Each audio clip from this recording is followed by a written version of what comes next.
নমস্কার বন্ধুরা, নতুন একটা ভিডিও নিয়ে চলে এলাম। আমি বানিয়েছিলাম কাতলা ভাপা। কাতলা ভাপা কেমন করে বানিয়েছি আপনাদের একবার দেখিয়ে দিলাম।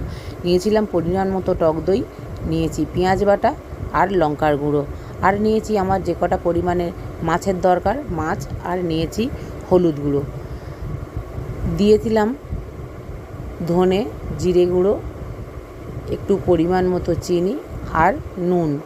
আমি আদা বাটাটা দেওয়া হয়নি, আদা বাটাও দিয়ে দিয়েছি। আদা বাটা দেওয়ার পরে আমি সব মশলা একসঙ্গে খুব সুন্দর করে মেখে 1 থেকে 2 ঘন্টা রেখে দেবো ম্যারিনেট হওয়ার জন্য। যত বেশি ম্যারিনেট করা যাবে মাছটার মশলাটা খুব সুন্দর ঢুকে যাবে, তাতে মাছের টেস্টটাও খুব সুন্দর হয়। এটা আমার হাজব্যান্ডের খুব পছন্দের একটা রান্না। আমার ভিডিওটা বানাবো বলে বানানো হয়নি, আমি বানিয়েই ফেললাম ভিডিওটা। এবার কড়ার মধ্যে দিয়ে দিয়েছিলাম পরিমাণ মতো তেল। মাছটা দেওয়ার পরে আস্তে আস্তে সব কটা মাছ আমি দিয়ে খুব হালকা হাতে আমি নেড়ে নিয়েছি। খুব জোরে নাড়া যাবে না, তাহলে মাছগুলো ভেঙে যেতে পারে। আমি হালকা চাপা দিয়ে দিয়ে কিছুক্ষণ হয়ে নিয়েছি মাছটা।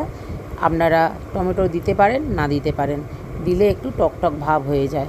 উপর থেকে কাঁচা লঙ্কা দিয়ে দিয়েছিলাম। এই ছিল আমার কাতলা ভাপার ফুল লুক। আপনারা জানাবেন আমার ভিডিওটি কেমন হয়েছে। ভিডিওটি ভালো লাগলে অবশ্যই লাইক কমেন্ট করবেন। ভিডিওটি দেখার জন্য ধন্যবাদ।